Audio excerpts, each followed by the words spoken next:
मेरी पार्लियामेंट वाले ये खबर लीक ना कर दें। ट्रम्प की बात सुनाती है। Any authorization from Congress for any land attacks on cartels in Venezuela? For anyone? For any land attacks on drug cartels in Venezuela? I wouldn't mind telling them, but it's not a big deal. I don't have to tell them; it's been proven. But I wouldn't mind at all. I just hope they wouldn't leak it. People leak it. They are politicians and they leak like a sieve. But I'd have no problem doing that. तो उनकी चिंता ये मेरी parliament leak ना कर दे। वैसे हमला करने के लिए मुझे क्या बताना, संसद क्या होती है, मुझे क्या बताने की जरूरत है, मैं करूंगा मुझे जो करना है।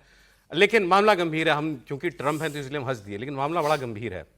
और हमने आपको कल ये भी बताया था कि ये यूरोप से और मिडिल ईस्ट से अपनी फौजें समेट के लपेट के वहां सब वहीं अपने अपने घर के बगल में लगा रहे हैं। सब अमेरिका और साउथ अमेरिका में ही तैनाती कर रहे हैं।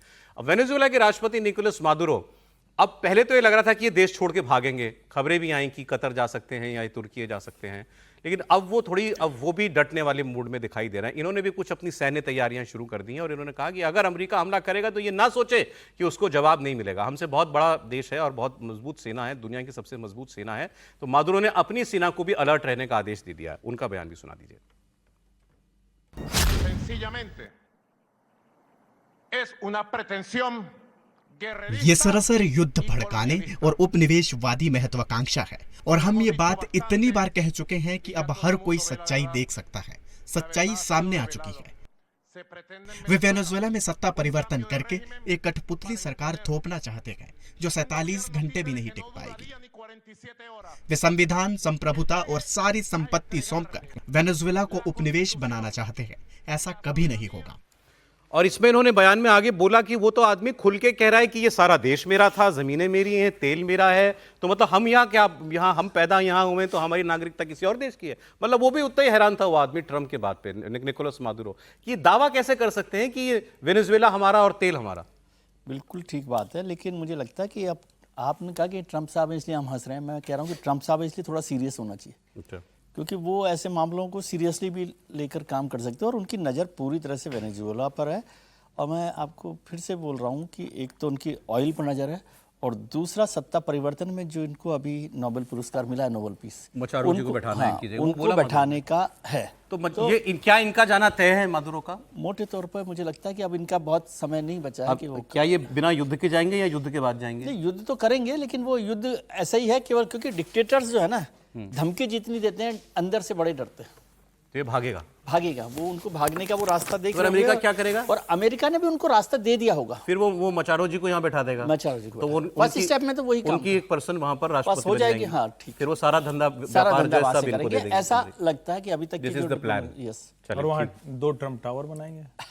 अरे तेल इतना मिलेगा उनको, तो उनकी तो अमेरिका के 200-300 साल का बंदोबस्त हो जाएगा, इतना तेल है वहां पर। अगली खबर आपको एक दे देता हूं मैं, जो युद्ध का मोर्चा चल ही रहा है अभी ज़ेलेंस्की और पुतिन साहब के बीच में। इसमें कुछ नए बयान आए हैं, वो मैं आपको बता दूं। हम सबको कई दिनों से ऐसा हम यहाँ चर्चा कर रहे हैं, बयानों से लग रहा है कि युद्ध शायद समाप्ति की ओर जा रहा है। तो खबर ये है कि ज़ेलेंस्की साहब ने 2-3 बातें कही हैं।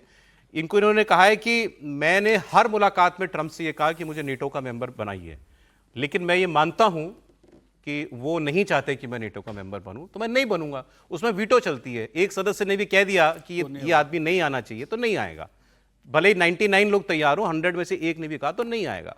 तो उन्होंने कहा कि मुझे मालूम है अमेरिका नहीं चाहता कि मैं नेटो में आऊं, क्योंकि वो सीधे सीधे पुतिन को लाल कपड़ा दिखाने वाली बात होगी, तो वो नहीं करेंगे। तो ये मैं मानता हूं, लेकिन मैं एक बात से आगाह कर देना चाहता हूं कि ये युद्ध अगर कोई रोक सकता है तो वो ट्रम्प ही हैं। उनको प्रॉब्लम भी ट्रम्प से है और ये भी वो जानते हैं कि रुकवा सकता है युद्ध लड़ाई को, तो वो ट्रम्प है, ये बोला उन्होंने। लेकिन उन्होंने ये कहा कि मुझे इस वक्त जितने इशारे मिल रहे हैं रशिया से, वो सब ये कह रहे हैं कि ये लड़ाई 2026 में भी जारी रहेगी। पहला जो एक बयान है पुराना इनका, वो वाला बयान सुनाइएगा। Сьогодні ми почули з Москви чергові сигнали, що наступний рік вони готують роком війни. І це сигнали не тільки для нас. Важливо, щоб партнери це бачили. І важливо, щоб вони не тільки бачили, а й реагували. Зокрема, партнери в Сполучених Штатах Америки, які часто кажуть, що Росія начебто хоче закінчити війну, але з Росії звучить зовсім інша риторика, інші сигнали. І як офіційні розпорядження їхній армії. और बदले में ट्रंप ने क्या कहा है कि हम तुमको सिक्योरिटी की गारंटी दे देंगे, लेकिन ये ऑफर तुम्हें अभी एक्सेप्ट करना पड़ेगा, बहुत टाइम तुम्हारे पास नहीं है। ज़ेलेंस्की कह रहे हैं कि आपको कुछ भी लग रहा हो, पुतिन 2026 में भी जंग जारी रखेंगे। मुझे ऐसा तो नहीं लगता है कि यदि जो 20 पॉइंट प्रोग्राम जो दिया है अभी लेटेस्ट, और जिसको ज़ेलेंस्की कहते हैं कि मॉडिफाइड वर्जन है हमारा, हमने इस पर सहमति दे दी है। और रसिया भी कह रहा है, पुतिन की तरफ से भी बार बार वहाँ से क्रेमलिन से ये स्टेटमेंट आ रहा है कि हम शांति समझौते के लिए तैयार हैं। तो हो सकता है कहीं न कहीं ये जो है वो दोनों एक जगह पर आकर के खड़े हैं। लेकिन इस बीच में हुआ क्या है कि जिसे हम कहते हैं डिप इनसाइड द कंट्री जा कर के यूक्रेन ने भी अटैक किया है, और उनका जो नेवल शिप्स का है जो है वो भी लड़ाई शुरू हो गया है। तो ये थोड़ा सा ऐसा संकेत दे रहा है कि जैसे निगोशिएशन होने से पहले हर कोई अपना एज बना लेना चाहता है। वो मुझे ज्यादा लगता से ज्यादा है कि कुछ इस हासिल होता ही है, करने वो के तो लिए। होता ही है कि ठीक। negotiation से लेकिन पहले। फिर भी दुआ करें कि ये जंग रुके, इसमें लाखों लोग मारे जा चुके हैं। आज समय इतना ही था। बहुत शुक्रिया समीर जी, प्रोफेसर साहब आपका, विजय जी, हर्षवर्धन जी, बहुत धन्यवाद। कल फिर मिलेंगे, लेकिन टाइम से 1 बजे। ठीक। आगे देखिए, ढाका में जिहादी जमात ने कैसे मचाया कोहराम। बांग्लादेश में कट्टरपंथी आग के पीछे क्या मुनीर का दिमाग है। राजधर्म दोपहर 3 बजे।